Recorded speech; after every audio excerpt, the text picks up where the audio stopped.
Meditova rreth përkujdesjes së krijuesit në sigurimin e riskut tim, duke sjellë ret, duke zbritur shiun me butësi, duke hedhur farën e varrosur poshtë tokës ashtu si i vdekuri, i cili pasi është shpërbër, pret një frymë jete.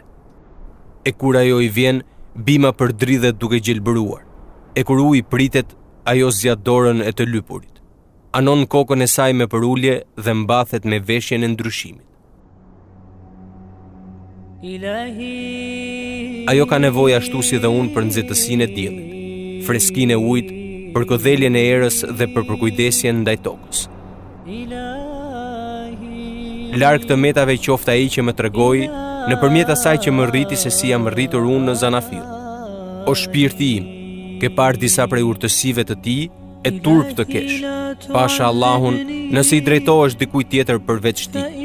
Sa çudikur i drejtohesh një të varfëri si vetja jote, i cili më thot me gjuhën e tij: mua më ka gjetur ajo që të ka gjetur edhe ty, o Hamam. Ktheu tek origjina e parë dhe kërko prej krijuesit të shkaqeve. Tuba qoftë për ty nëse arrin ta njohësh atë, sepse ai që e njeh atë mbretëron, fiton dynjan dhe botën tjetër.